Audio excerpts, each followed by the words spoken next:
everybody, every beautiful body. Psyka Dela in the streets here. It's still Kwanzaa and we are on day 6. Today's principle is Kuumba, creativity.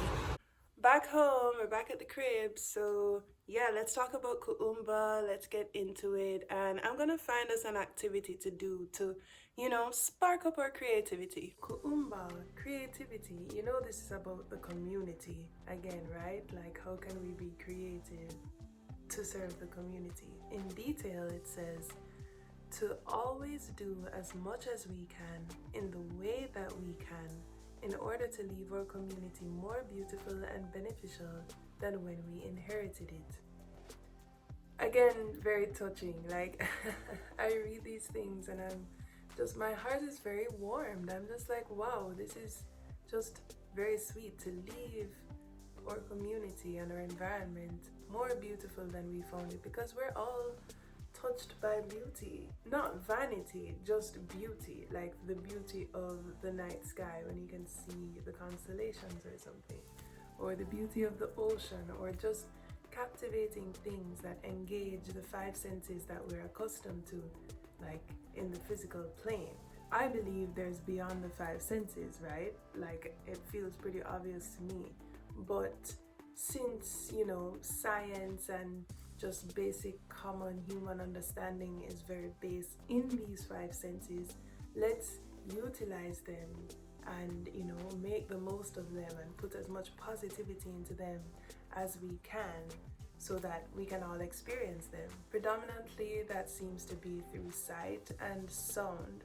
So we like to see pretty things and we like to hear pretty things, like hearing someone with a beautiful voice singing, or birds are tweeting. Chimes, we love chimes. Musical instruments, the harp, like musical anything in general. I love, aromatherapy. I love smells, so that is another sense that gets engaged, and you can feel beauty through beautiful smells, beautiful scents, essential oils, and like lime peel, lime peel smells so good when you just cut it or when you're peeling it off or something. The principle of Kuumba has both a social and spiritual dimension and is deeply rooted in social and sacred teachings of African societies. In ancient Egypt, creativity was both an original act, or an imitation of the creator, and a restorative act, also reflective of the creator, constantly pushing back the currents of chaos and delay, and revitalizing and restoring the natural, spiritual, and cosmic energy of the world. Yes, this is wonderful. It's nice to tie it to something like spirit.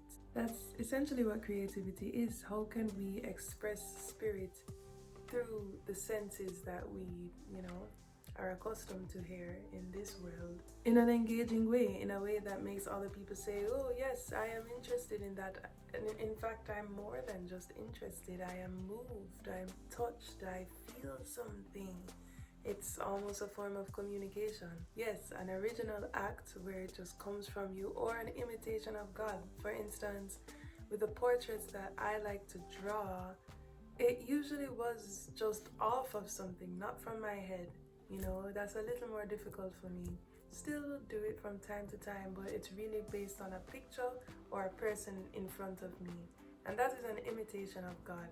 And that's great too, you know what I mean? To be able to look at something God has made and just recreate it with yourself, which is also something that God has made. This was a spiritual and ethical obligation to constantly renew and restore the great works, the legacy of the ancestors, and the creative energy of the leader and the nation. An ethical obligation to be creative. What a world! What a world it would be if people were encouraged to exercise creativity more. I feel like that's just really not how we're living right now at all. In fact, people are dash creative things aside. Creative industries, they hardly care about them. Them are cut the funding for art programs in schools, and them something they're like, they're not focusing on creativity. And especially the part that says, constantly pushing back the currents of chaos and decay, and revitalizing and restoring the natural, spiritual, and cosmic energy of the world. I think it's essentially just saying that it is such a wonderful directing of energy for a human being to decide to make a creative choice and do something and have a result showing that they made that choice, is to manipulate energy.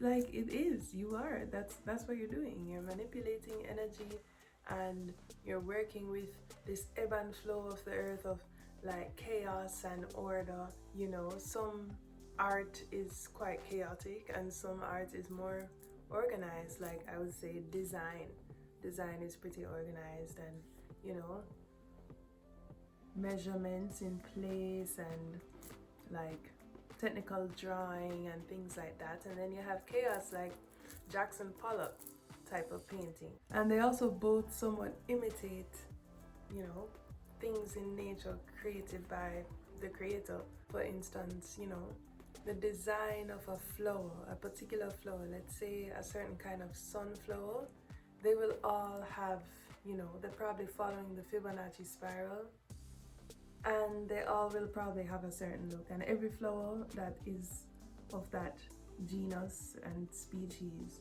would do that thing.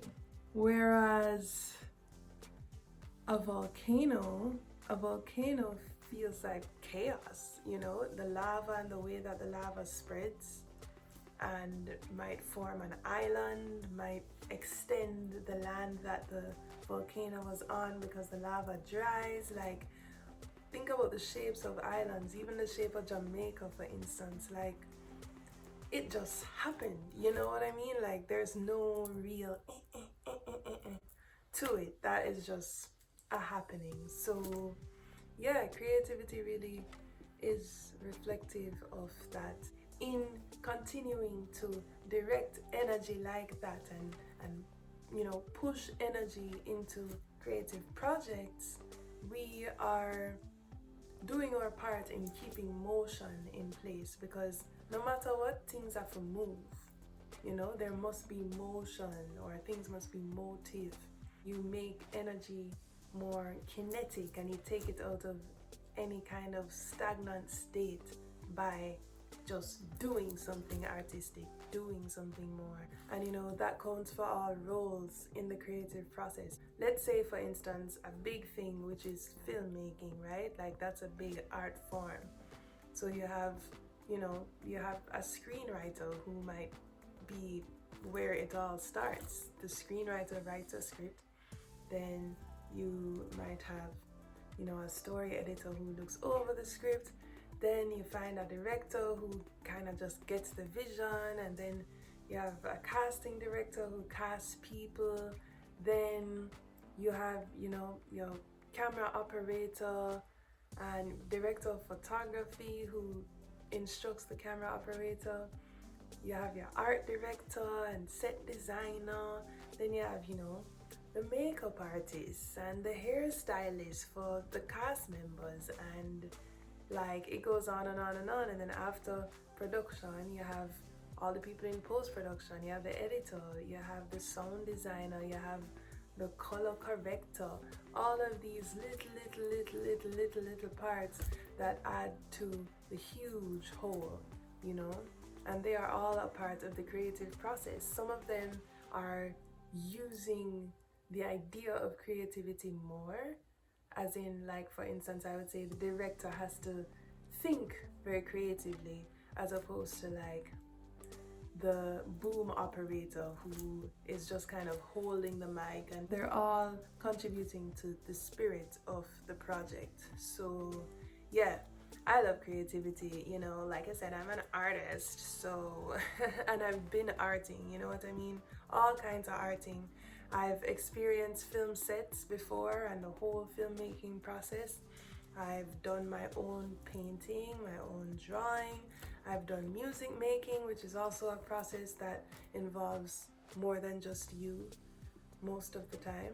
I love it. Where I feel like I could use some help sometimes is the real core of what being creative means. Like, for instance, creative ways to make money, you know, like thinking outside of the box, not just, oh, I have made art and I have, oh, look, here's my art to show, but how much did I really shake things up? How revolutionary was I in my thinking? So I found a little exercise that can help in just, you know, shaking up the brain a bit and getting it to think.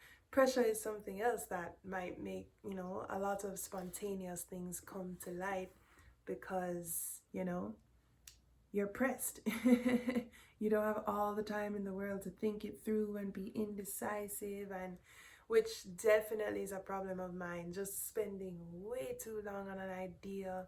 Could it work? Yeah, no. This exercise here is really one of volume. One thing that I personally, as an artist, struggle with is making a lot of things because I focus so much on one thing that I end up having only just a few pieces or a few songs. You know, I've written many songs in my head, but I only have a few to show. And worse, me not have nothing to stream yet, you know, like on the streaming platform, them and them something there. But that's coming, 2022. Yeah, I need to just make and create, make, do, make, create, make, do, make, create, make, do, make, create, make, do, make, create, make, do, create. A new single, new single, new single, new single, new single. So for this activity, the challenge is each participant is given a piece of paper with 30 blank circles on it, a pencil, and 3 minutes on the clock. You are challenged to fill in as many circles as possible, with the aim being quantity, not quality. The motive behind the 30 circles is to stop yourself from self-censoring. Exactly. When you go for quantity, you don't have time to think your idea is bad. You can edit it later. Precisely, precisely. This is a stage where creativity flourishes. I agree, I wholeheartedly agree, and this is what we need to do more of. So, here's a little exercise in just that. So I have my 30 circles here. I just use this, I have this bottle of frankincense essential oil. And it just seemed like, you know, a good enough base in terms of size to draw with. So that's what I made my circles with. So you can do it too with anything that, you know, works. I'm gonna do it right here in front of you. I'm gonna set the timer for 3 minutes and we're gonna see what I come up with. On your mark, get set, go.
Oh my god, I'm drawing blanks.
Oh.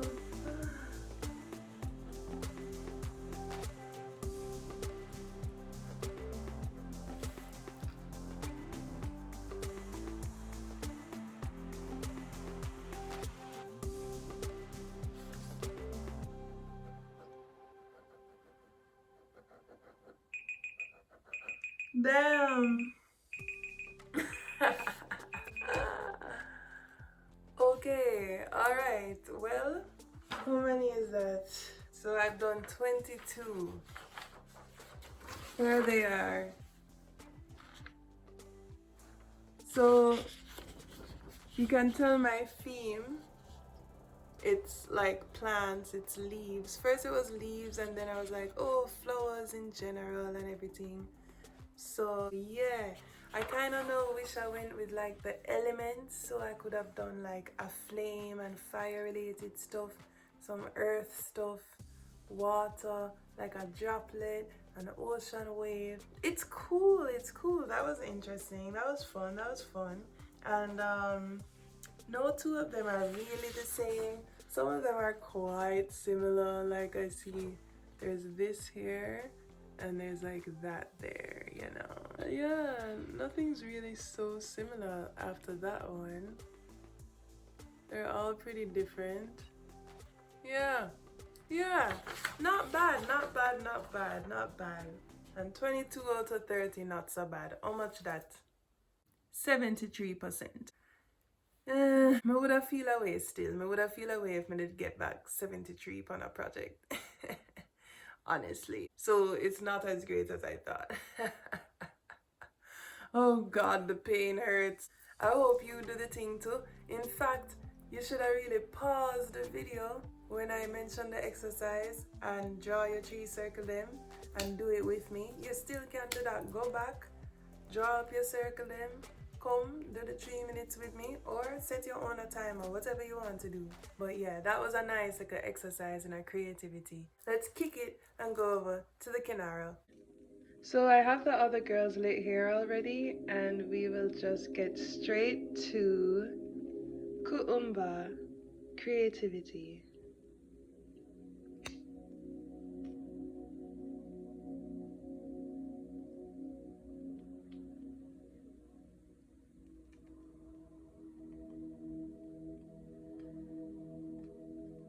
Another day down, another Kwanzaa day down. That was day 6, Kuumba, creativity, and a fun little exercise there. Yeah, I definitely want to find some more just activities and exercises and like brain games that spark up creativity. So I urge you to do a little research on the same and just get into it. Yeah, get into it. We love creativity no matter what you do, no matter what your profession is, or even if you did the ikigai and the thing that you know, your reason for being isn't so creative seeming, you can definitely apply creativity to anything and just your way of thinking, you know, the way that you have critical thinking and problem solving and such, you have creative thinking too. So you can definitely apply it to whatever you're doing. So yeah, we love this. We love this for Kwanzaa, and of course, all of this so that we can really beautify our community. Paint some walls outside if you want to, you know, make your community prettier that way, or like play music around the place the way that Jamaicans do. Like just have a boombox going, you know, music around, run, and it's great for the soundscape, you know, and it really keeps shit alive. So yeah, beauty all around, and do your part to add something beautiful to the world, you know? Big up yourself. Thanks for tuning in again. It's Psyka Dela doing Kwanzaa, and tomorrow is gonna be our final day. It's gonna be the new year, so yeah, 2022 vibes, and it's gonna be the final day of Kwanzaa. So I'll see you then.